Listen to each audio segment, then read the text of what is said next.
covering the Northern Bahamas. You're watching the Bahamas Tonight, Northern Edition. Welcome back. It is a pet project for students of the Lucayan International School, but for those on the receiving end, it's a symbol of care and humanity. For the past 5 years, students have donated care packages to persons undergoing chemotherapy on Grand Bahama. And this year, they teamed up with a top public official who delivered a big donation. Shashina Roll has the details. Living with cancer is hard enough, but these students at the Lucayan International School has created an annual program where they give care packages to those suffering with the disease. They say putting a smile on the faces of those who need it most makes them happy. Because we're giving the people that have cancer stuff.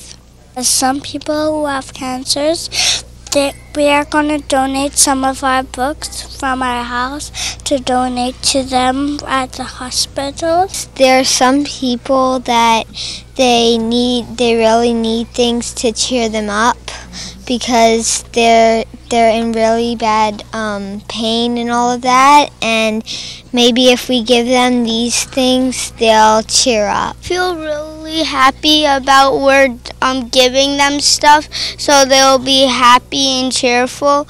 I am very happy that we're doing the chemo care packages for people that have cancer because some people, they're having hard times and they're having hard times a lot, so that's why. Erin Cordes, Year 3 teacher and coordinator of the Primary Years program, says their aim is to teach children from a very young age action in word and in deed. People have donated anything from lip balm to magazines to pillows, socks, anything that will help people feel a little bit better.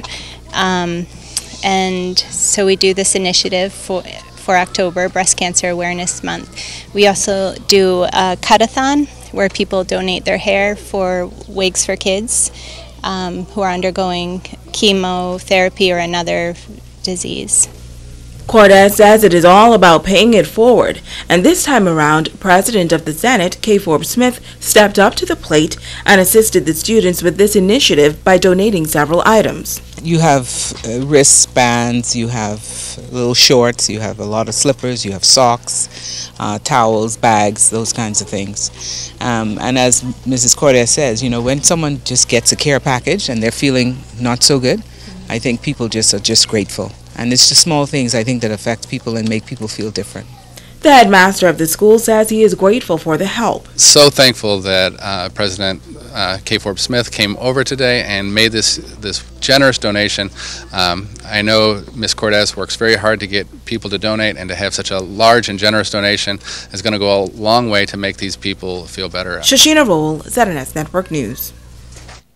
It is Science Week at Sister Mary Patricia Russell Junior High School. The school is spending time educating students about the country's marine life. And for that lesson, students welcomed a special lecturer. Kimberly Mullings has that story. It's Science Week at Sister Mary Patricia Russell Junior High, and the theme is protecting our natural resources. To assist with educating the students to do just that, Assistant Fisheries Superintendent with the Department of Marine Resources, Clement Campbell, was invited to lecture 7th and 8th graders at the school about the protection and preservation of the Bahamian marine resources. You have to catch children while they're young, to educate them and inform them of our resources of the country, because this is a new generation of children. So we don't want them to be like the previous generation, not highly educated about protecting our resources. This is our natural resources. This is not tourism or banking or hotels. This is what we have. This is ours, right? And if we don't protect this, then nobody will. So the earlier you get into the classroom and educate them, the better off the country are. During his interactive presentation, he spoke about the Nassau grouper and lobsters. Science Department Subject Coordinator Francine Gibson says the young panthers were taught about spiny lobsters, conch, and crab, and found it fitting to invite Campbell to speak on his area of expertise. So that they would understand what is going on in our country in terms of our fisheries, and our marine resources. One of the things I've always told the kids is that not because something is with us today means that it will always be with us.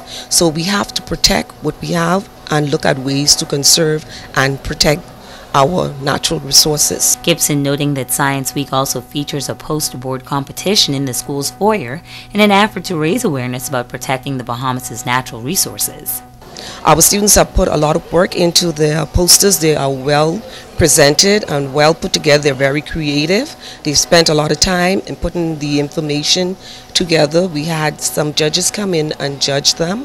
On Wednesday, we are having a celebration of our national dishes pertaining to those natural resources. And on Friday, we will do a presentation of the winner of the poster competition as well as activities. Kimberly Mullings, SADNAS Network News. And now to our Generation Y segment. Tonight we will find out how self-worth was an area of struggle for one student, but she has since turned the situation around and is now a successful business owner. Italia Hall has her story. Very nice. Beautiful. I was always that girl in high school who had a camera, who was always taking photos of people. 23-year-old Felicia Duncombe is a photographer and has owned a photography company since she was 17 years old. She says she always had a passion for photography, but her career did not start off well. You know, just become so discouraged sometimes. I would literally just break down and cry. Like, seriously, I would just break down and cry because being young, you know, I probably was taking BGCSE, sorry, at that time. So I was going through a lot and I just didn't really know how to balance it, you know. And so I think my biggest challenge as a 17-year-old was sort of developing a business mindset. Duncombe graduated from the University of the Bahamas in May of this year with a bachelor's degree. She says managing school and her business was not an easy task, but it was always important for her to have good grades at all times. There were a lot of times when I would literally go to photo shoots and come back and quickly do my homework. Or there are times when I would do my homework and spend all night on YouTube trying to figure out how to better my craft. When I have an exam in the morning, you know, I had to really balance my time and just try my best to really excel in both areas. She says she believes there are many challenges young people face when trying to begin a business, but she says it's important to believe in yourself. Even when you feel like a small person, even when you don't feel like a lion or a king deep down inside, still get up and show up. There were a lot of times when I would show on set of photo shoots and I didn't feel not prepared in terms of skills. I didn't feel prepared mentally. I didn't have the knowledge to, you know, how do I set this up, or how do I even fix like a lot of things I didn't know back then, but I still showed up. You know, it's never going to be easy when you're young. And as for what's next for the young entrepreneur, just the one day, just be able to help people, not only inspire them, but put them in certain positions where they could help others. And I know some people may be like, you know what, how could you do that as a photographer? Listen to me. When God gives you a purpose and a vision, you'll be surprised how we will sort out the how. You know, once you have your reason, the how is going to fall into place. Some sad news to report this evening. 17-year-old honor roll graduate Kiara Russell has lost her battle with leukemia. Kiara, a resident of West End, died in hospital in New Providence on Saturday. Her family and friends made an urgent appeal for blood on Friday, and doctors were looking at a 6-month hospital stay for Kiara, but that was not to be. Through it all, Kiara was a young woman of tremendous faith and trust in God. At the time of her passing, Kiara was pursuing a career in biochemistry at the University of the Bahamas. Kiara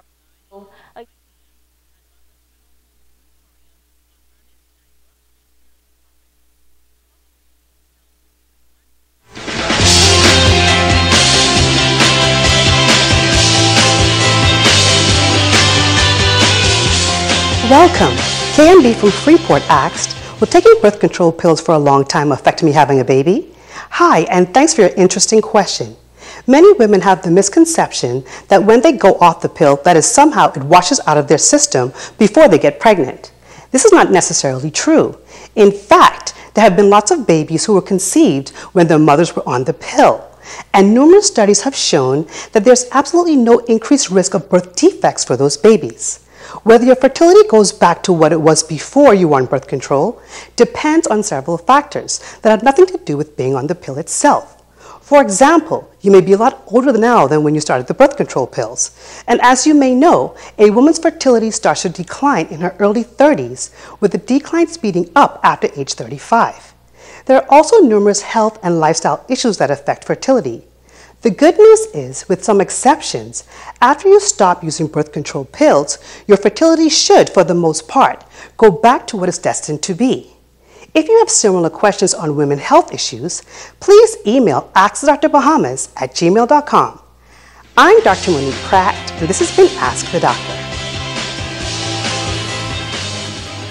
Don't go away, a check on sports is up next with Ricardo Lightbourne.